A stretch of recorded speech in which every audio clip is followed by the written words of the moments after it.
Everybody knows that Christmas is celebrated on December 25th. But why is Christmas celebrated on December 25th? Matter of fact, why is Christmas even celebrated at all? What in the world does Christ Mass mean? Well, here's the story, or to be more accurate, here's the history behind it all.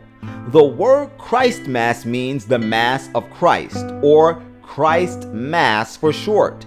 In the year 350 AD, Pope Julius I declared that Christ's birthday would be celebrated on December 25th.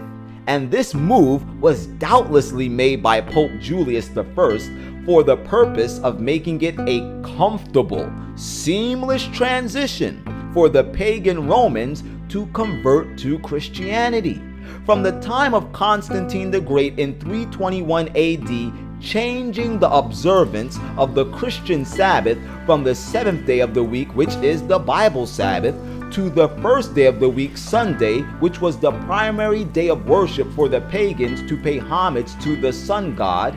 From that point forward, every possible compromise was made by the Roman Church to adopt paganism, from adopting its various feasts to actually adopting the attire and the titles that adorned the pagan priesthood.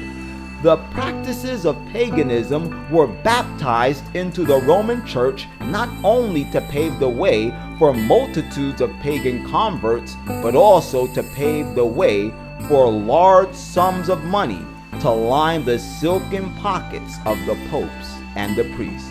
You see, the fact is that the origin of Christmas is 100% pagan, and even the Roman Catholic Church that was behind the promotion of its observance admits to this as a reality. In the 1911 edition of the Catholic Encyclopedia, under the topic of Christmas, it is stated that Christmas was not among the earliest festivals of the Church. The first evidence of the feast is from Egypt. Pagan customs centered around the January calends, which is the pagan calendar, gravitated to Christmas. Once again, clearly, Christmas has absolutely nothing to do with Jesus Christ, because its observance was based off the calends, which was the calendar of pagan festivals and various time periods which were held by these idolaters as significant. However, if Christmas isn't about Christ, who and what is it about?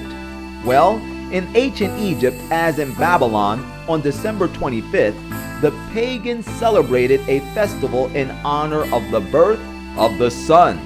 The sun deity of ancient Egyptian culture was known as Horus, the son of Isis, and in ancient Babylonian culture as Bacchus or Tammuz, the son of Semiramis. However, this practice of deifying the sun, it did not end with the Babylonians nor the Egyptians, but it was also adopted by the Greeks and the Romans. In ancient Rome, there was a festival that lasted for 8 days, from the 17th to the 24th of the month of December. This festival was called Saturnalia. During the 8 days of Saturnalia, all manner of feasting, drunkenness, nonsensical revelry, and merrymaking took place, similar to the feast that was held in honor to Bacchus. On December 21st, the winter solstice, the sun reached its lowest angle in the sky. But on December 25th would occur the first observable day which the sun rose in the noon sky. Therefore, this day was celebrated as the birth of the sun god, whom the Romans called Mithra, and held the feast known as Brumalia.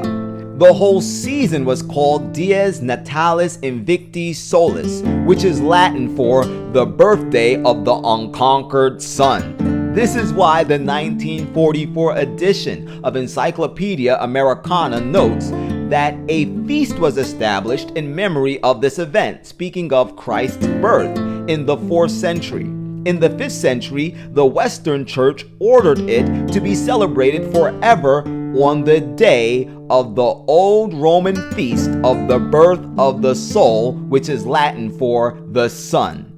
as no knowledge of the day of Christ's birth existed. And to justify this heinous act, the priests of the Roman Church criminally took out of context the Holy Scriptures like Malachi chapter 4 and verse 2, which tells us, "But unto them that fear my name shall the Son of Righteousness arise with healing in his wings," to deceive the people into believing that it was okay to adopt the pagan festival of the worship of the sun to now pay homage to Jesus Christ, because in the Bible, Christ is symbolized as the sun. And hence, the birth of the Mass of Christ, or Christ Mass. And this, my friends, is the real story behind December 25th and Christmas.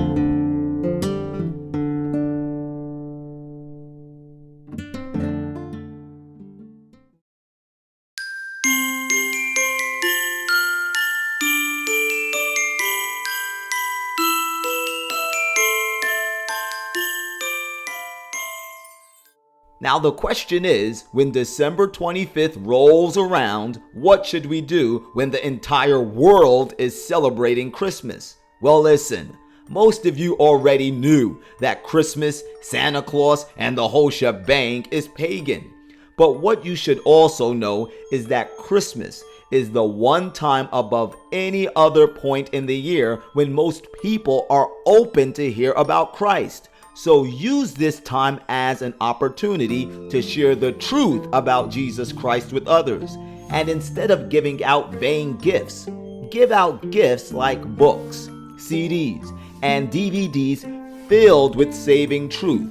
And when you tell people about Christ, let them know that he's no longer a baby in a manger, but he is now our high priest in the heavenly sanctuary, seeking to cleanse all of our hearts from the disease of sin. For we are told in the book of Romans chapter 8 and verse 34, "Who is he that condemneth? It is Christ that has died, yea rather that is risen again, who is even at the right hand of God, who also maketh intercession for us." Then in the book of Hebrews chapter 8, beginning at verse 1, the Bible tells us, "Now of the things which we have spoken, this is the sum. We have such an high priest, which is set at the right hand of the throne of the majesty in the heavens, a minister of the sanctuary and of the true tabernacle, which the Lord pitched, and not man." Right now, ladies and gentlemen, Jesus Christ is our heavenly high priest. He is interceding for the sins we have committed in transgressing the law of God. But if we fix our eyes upon Jesus, we will have hope, because the Bible tells us in the book of John chapter 1 and verse 29, "And the next day John seeth Jesus coming unto him, and saith, Behold, the Lamb of God, which taketh away the sin of the world." If we allow Jesus Christ to cleanse us from our sin, if we allow him to be the ruler of our lives, if we allow him to govern our thoughts, our desires, our appetites, and our passions, he will save us from the curse of sin. And we need to grab hold of this great gift of salvation before it's too late. Because very shortly from now, the beast power will have control over this entire world. And we are told that when the whole world wanders after the beast, the only individuals that will be safe are those whose names are found written in the Lamb's book of life, who was slain from the foundation of the world. Will your name be in that book? Will your family members' names be in that book? That is the question that should be at the forefront of our minds in this holiday season. And whether you like it or not, as always, the truth is the truth.